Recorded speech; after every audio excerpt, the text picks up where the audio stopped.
Hello students, welcome back my YouTube channel. बेटा UGC net का जो फर्स्ट पेपर हमारा चल रहा है उसमें हमारा टीचिंग एप्टीट्यूड यानी शिक्षण अभिक्षमता वाला यूनिट जो है वो हमने स्टार्ट करी थी। उसमें आपकी मैंने टीचिंग के बारे में आपको बता दिया, उसका नेचर, उसके ऑब्जेक्टिव, उसकी कैरेक्टरिस्टिक्स और उसकी बेसिक रिक्वायरमेंट जो भी थी वो सारी चीज़ें मैंने आपको बता दी है। आज हम बात करेंगे टीचिंग आर्ट के बारे में।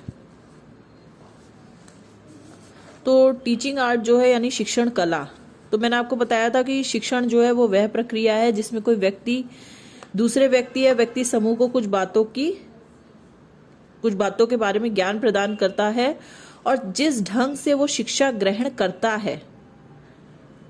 एक व्यक्ति जो है वो तो आपको कुछ बता रहा है, ठीक है, शिक्षक जो है वो आपको कुछ सिखा रहा है, आप शिक्षा ग्रहण कर रहे हैं, लेकिन आप जिस ढंग से शिक्षा ग्रहण कर रहे हैं उसे कला कहा जाता है। अब शिक्षक के अर्थ को दो प्रकार से प्रस्तुत किया जा सकता है।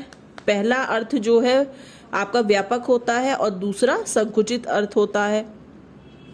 व्यापक अर्थ के अनुसार शिक्षण का तात्पर्य जो है वो उस प्रक्रिया से है जिसमें आपके परिवार, पड़ोसी, आपके फ्रेंड्स आदि व्यक्ति को जन्म से लेकर मृत्यु तक कुछ ना कुछ सिखाते रहते हैं।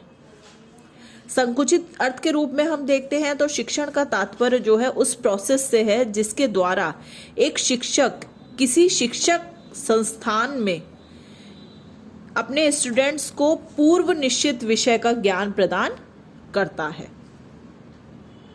तो ये तो बात हो गई शिक्षण कला की, टीचिंग आर्ट के बारे में। अब हम बात करेंगे टीचिंग प्रोसेस के बारे में। टीचिंग प्रोसेस क्या है आपकी? तो टीचिंग जो है वो एक बहुत ही ज़्यादा महत्वपूर्ण क्रिया है जिसमें एक स्टूडेंट और एक टीचर आपस में मिलकर एक उद्देश्य प्राप्त करने का प्रयास करते हैं।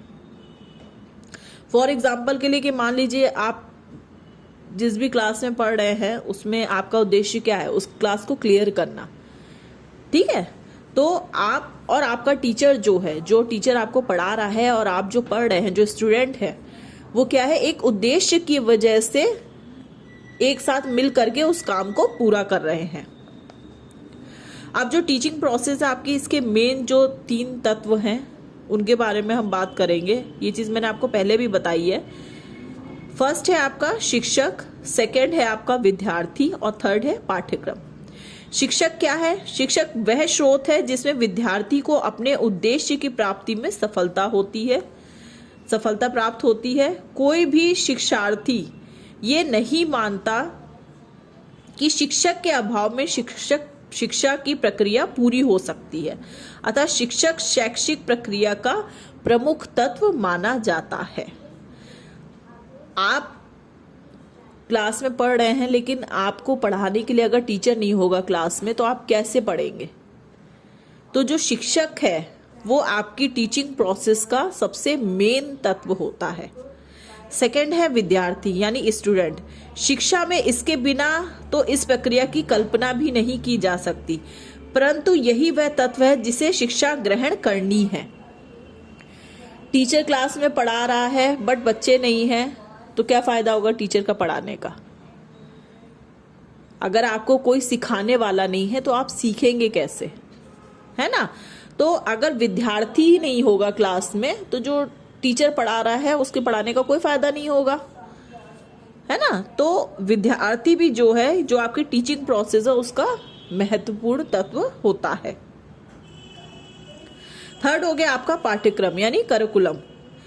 यह वह साधन है जिसमें शिक्षक जो है विद्यार्थियों को शिक्षा देता है, अर्थात विद्यार्थी को क्या सीखना है यह निर्धारण ही पाठ्यक्रम करता है। अतः यह भी इस प्रक्रिया का प्रमुख तत्व है। जब मैंने आप लोगों को शिक्षा वाली डेफिनेशंस बताई थी तो उसमें मैंने आपको बताया था कि जॉन डीवी जी ने बताया है कि शिक्षा जो है वो क्या है, एक त्रिमुखी प्रक्रिया है जिसमें उसके 3 तत्व थे, शिक्षक, शिक्षार्थी और पाठ्यक्रम। क्योंकि जब शिक्षक नहीं होगा तो पढ़ाएगा कौन, और शिक्षार्थी नहीं होगा तो पढ़ेगा कौन, और पाठ्यक्रम अगर नहीं होगा तो आखिर शिक्षक जो है वो शिक्षार्थी को क्या पढ़ाएगा, ठीक है। तो ये तीनों जो है वो आपकी टीचिंग प्रोसेस के बहुत ही ज्यादा इंपॉर्टेंट टर्म है। नेक्स्ट है शिक्षण के सामान्य सिद्धांत। तो शिक्षण के सामान्य सिद्धांत की बात करेंगे आज हम, जिसमें बालक को ठीक प्रकार से शिक्षा प्रदान करने के लिए अध्यापक को शिक्षण के सामान्य सिद्धांतों का ज्ञान होना अति आवश्यक होता है। अब अगर आपको नहीं पता होगा कि किस टाइप के सिद्धांत होते हैं जब आपको टीचिंग प्रोसेस में पढ़ाया जाएगा, तो आप किस तरीके से अंदाज़ा लगाएंगे कि आखिर कौन कौन से सिद्धांत होते हैं टीचिंग प्रोसेस के अंतर्गत। तो ये सिद्धांत जो हैं ये निम्न प्रकार से होते हैं। इन सिद्धांतों के बारे में मैं आपको बताती हूँ। इन सिद्धांतों के अनुसार ही जो शिक्षक के द्वारा जो शिक्षण प्रक्रिया होती है उसके फलस्वरूप ही हम इस तरीके का ज्ञान प्रदान कर सकते हैं कि आखिर किस तरीके से बच्चों को टीचिंग प्रोसेस के अंतर्गत देखा जाता है।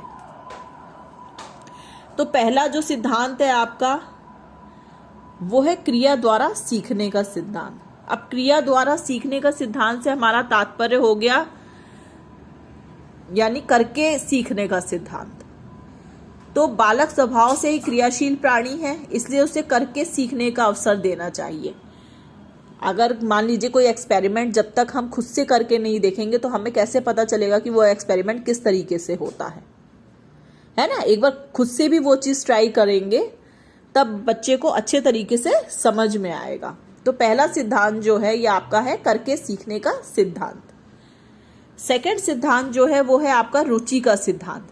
जिस कार्य में बालक की रुचि होती है उसे अवश्य करता है। इससे शिक्षक को बालक में कार्य के प्रति रुचि पैदा करनी चाहिए।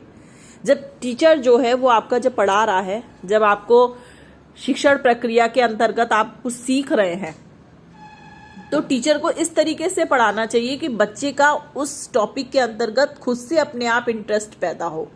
जब बच्चे का इंटरेस्ट पैदा होगा तो वो आपसे खुद क्वेश्चन पूछेगा, उसके बारे में जानने की इच्छा करेगी उसकी, है ना। तो सेकंड जो सिद्धांत है रुचि का सिद्धांत, वो यही कहा गया है कि जिस चीज में बालक की रुचि हो, टीचर को इस तरीके के टॉपिक्स बच्चों के सामने पढ़ाने चाहिए कि बच्चे को उसमें इंटरेस्ट आए। थर्ड है आपका आवृत्ति का सिद्धांत। बालक द्वारा अर्जित ज्ञान स्थायी बनाए हेतु उसे दोहराना चाहिए। मान लीजिए आपका टीचर आपको कोई टॉपिक पढ़ा रहा है, तो उस टॉपिक के बारे में अगर आपको पहले से पता होगा तो आप टीचर के सामने बोलिए कि भाई मैम मुझे इस टॉपिक के बारे में पहले से पता है, तो मैं इसके जो भी पता है मैं आपको बताना चाहता हूँ या बताना चाहती हूँ, तो आप उसको बताइए। और अगर टीचर को वो जो आपने बताया है, जिस चीज़ के बारे में आपको पहले से पता है, तो टीचर उस चीज़ के बारे में अगर आपको बता रहा है तो आप भी उसके बारे में ध्यान से सुनिए। हो सकता है जितनी जानकारी आपके पास हो उससे कुछ ज़्यादा चीज़ें टीचर और अच्छे से आपको बता सके। ठीक है। नेक्स्ट है रचना तथा मनोरंजन का सिद्धांत। बालक से जो भी क्रिया कराई जाए वो रचनात्मक तथा मनोरंजक होनी चाहिए। पढ़ाई के बीच में थोड़ा सा गैप करके टीचर आपको जो भी चीज़ पढ़ा रहा है तो आपका उसके अंदर इंटरेस्ट होगा तभी आप वो पढ़ना चाहेंगे। तो बीच बीच में थोड़ा सा जैसे थोड़ी सी क्या कहते हैं बातचीत करना, थोड़ा सा हंसी मजाक करना, है ना। तो इसके बीच बीच में थोड़ा सा इस तरीके की चीज़ें होती रहती हैं तो बच्चों का पढ़ाई में मन भी लगता है। थोड़ा हंसी मजाक भी होता रहे क्लास में तो बच्चे और ज़्यादा अच्छी चीज़ें पढ़ना चाहते हैं। नेक्स्ट है लोकतंत्रात्मक व्यवहार का सिद्धांत। तो शिक्षा प्रभावी हो इसके लिए कक्षा का वातावरण जो है वो लोकतंत्रात्मक होना चाहिए। अब लोकतंत्रात्मक का मतलब हो गया यानी सभी लोगों के, मतलब हर प्रकार के लोग हों। लोकतंत्रात्मक का मतलब हो गया कि हर जाति का हो, हर तरीके का हो, मतलब हर तरीके के बच्चे हों क्लास में। माहौल जो है वो सारे लोगों को लेकर के चलने का है। ठीक है। नेक्स्ट है 6 विभाजन का सिद्धांत। पाठ्य विषय को सहज तथा सरल बनाने हेतु उसे क्रमिक सोपानों में विभाजित किया जाए। अब जब टीचर आपको कोई लेसन पढ़ा रहा है तो वो क्या करेगा, उसको अगर लेसन काफी लंबा है तो उसको क्या करेगा, आधे आधे पार्ट में डिवाइड कर देगा, थोड़ा थोड़ा करके समझाएगा।